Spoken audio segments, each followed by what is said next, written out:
Question है the two parallel sides of trapezium. Trapezium कैसा होता है? ऐसा होता है, एक छोटी बड़ी साइड होगी आमने सामने और यूं करके यूं बना हुआ, ठीक है। जैसे एक ट्रायंगल है यूं करके, इसका ऊपर से यूं काट दो ऊपर के साथ, यहाँ से यहाँ तक यूं जोड़ दो, ठीक है। ये ट्रेपीजियम कहलाता है, ठीक।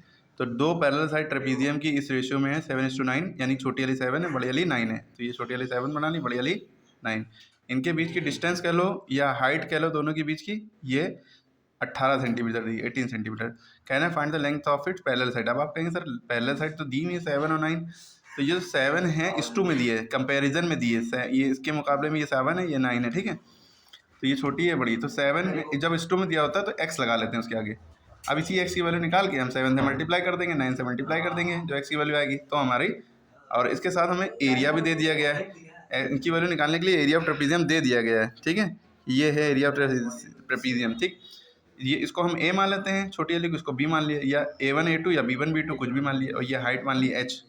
सारी वैल्यू गिवन है, हमने लिख लिया। और एरिया ऑफ ट्रेपीजियम का फॉर्मूला में याद होना चाहिए 1/2 a plus b into h, या हम कह सकते हैं 1/2 sum of parallel side into distance between them. Height को हम कह सकते हैं डिस्टेंस बिटवीन देम, ये लिखा हुआ है ना, ठीक।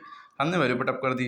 एरिया की वैल्यू ये दी हुई थी, ये हमने एरिया की तरफ एरिया लिख दिया 1/2 की जगह 1/2। ए की वैल्यू 7x दी थी, बी की वैल्यू 9x दी थी, और हाइट हमारी 18 दी है, ठीक।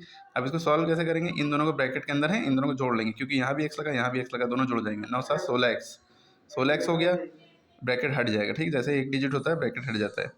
1/2 इंटू ये। अब इसको फर्दर सॉल्व कैसे करेंगे, इसका खेल है, ठीक है। सॉल्यूशन में ही बच्चे गलती करते हैं। आपके पास कई मेथड हैं सॉल्यूशन करने के, जो आसान मेथड है हम वो बता रहे हैं। जैसे इस 2 से 2 1 द 2, 2 9 द 18। आप इस 2 से 2 8 द 16 इसको भी काट सकते थे, लेकिन हमने बाहर वाले नंबर काटा, ठीक। अब यहाँ पे नीचे 1/1 बचा, 1 लिखने की जरूरत नहीं है। 16 1 द 16x इंटू 9, यहाँ पे क्या बचा है 9.32। क्लियर है यहाँ तक? अब इसके बाद हमें बस x की वैल्यू निकालनी है, मोटिव ये होना चाहिए। तो हम क्या करेंगे, 9 को नीचे भेज देंगे, ठीक। आप ये भी कर सकते हैं 16 9 द 144, वैसे भी कर सकते हैं, ठीक है। वरना आप x की वैल्यू निकालनी है तो इसके साथ जो मल्टीप्लाई में इसको इधर नीचे भेज दिए, 9.32 है अपॉन 9, यहाँ पे बचा 16x। क्लियर है? अब देखिए यहाँ पर पॉइंट के बाद 2 नंबर है, यहाँ पॉइंट के बाद 2 नंबर है, पॉइंट उड़ाएंगे, 2 नंबर है तो 2 0 बढ़ गए, 932 अपॉन 900, ठीक है, बराबर 16x हमारे पास बचा। फिर हमें x की वैल्यू निकालनी है। अगर आपको काटना है तो काट सकते हैं। देखिए 2 के टेबल से ये दोनों जा रहे हैं, ठीक है।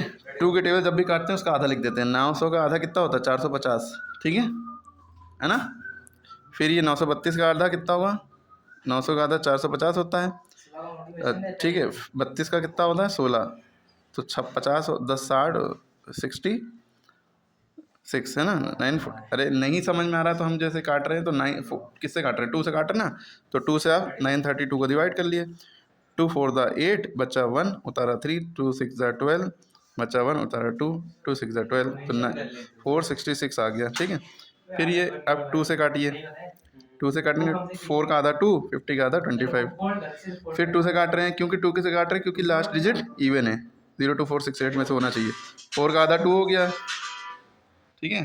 4 का आधा 2 हो गया, ये 6 का आधा 3 हो गया, ये 6 का आधा 3 हो गया। तो हमारे पास बचा है 233 अपॉन 225 बराबर 16x। अब इसको कैसे सॉल्व करें? उसके बाद देखिए अब ये कट नहीं रहा है, जब नहीं कटता है तो हम क्या करते हैं डिवाइड, या तो इससे इसको डिवाइड कर लो। एक ऑप्शन और है, 225 लिखा है, इसको लिखा ना तो 16 भी नीचे आ जाएगा इसके साथ मल्टीप्लाई में, इधर बेचारा अकेला x बच गया। अब इन दोनों को मल्टीप्लाई करो और जो आंसर है उससे इसको डिवाइड कर लो, पॉइंट में आंसर आएगा, ठीक है।